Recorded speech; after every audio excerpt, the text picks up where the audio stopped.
नमस्कार दोस्तों, स्वागत है आपका बुक जर्नी पर।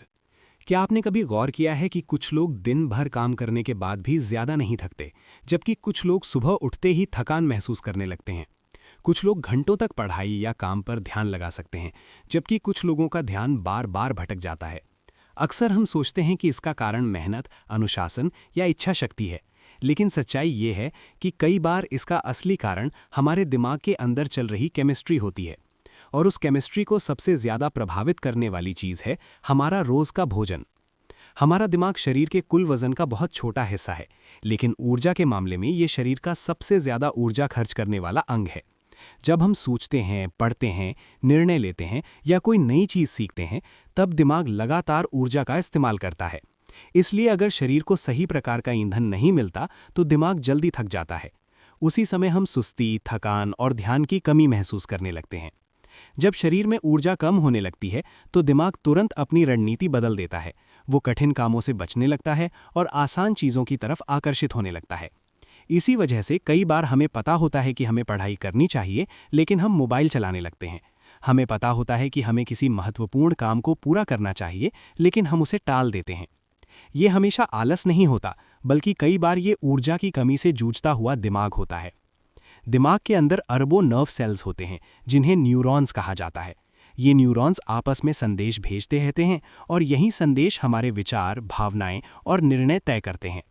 इन संदेशों को भेजने के लिए दिमाग कुछ विशेष रसायनों का उपयोग करता है, जिन्हें न्यूरोट्रांसमीटर कहा जाता है।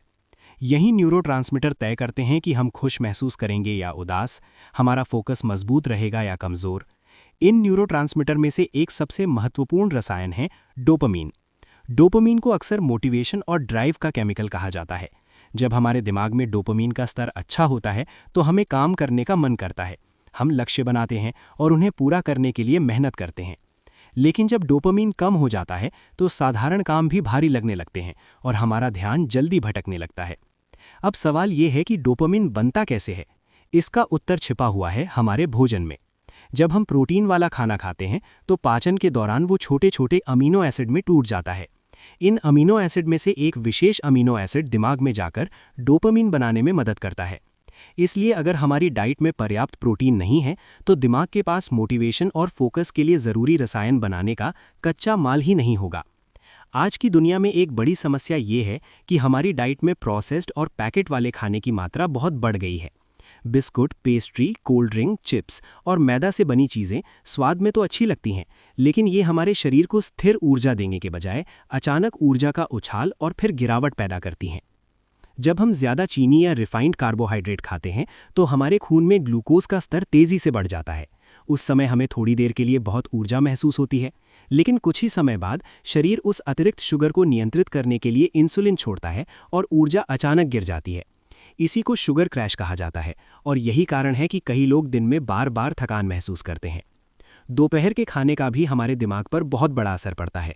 अगर हम बहुत भारी खाना खा लेते हैं, खासकर ज़्यादा कार्बोहाइड्रेट और तला हुआ भोजन, तो शरीर का बड़ा हिस्सा उस भोजन को पचाने में लग जाता है। इस प्रक्रिया में दिमाग के पास कम ऊर्जा बचती है और हमें नींद या सुस्ती महसूस होने लगती है। इसी वजह से कई लोग लंच के बाद काम पर ध्यान नहीं लगा पाते। उनका दिमाग धीमा हो जाता है और वो बार बार ब्रेक लेने लगते हैं। अगर पूरे दिन फोकस बनाए रखना है, तो ये समझना ज़रूरी है कि किस समय किस प्रकार का भोजन दिमाग के लिए बेहतर है। दिमाग के लिए सबसे अच्छा भोजन वो होता है जो धीरे धीरे ऊर्जा देता है। इसमें प्रोटीन और फाइबर से भरपूर चीज़ें शामिल होती हैं, जैसे अंकुरित अनाज, दालें, बीन्स, मेवे और हरी सब्जियाँ। ये चीज़ें खून में शुगर का स्तर अचानक नहीं बढ़ाती, बल्कि धीरे धीरे स्थिर ऊर्जा देती हैं।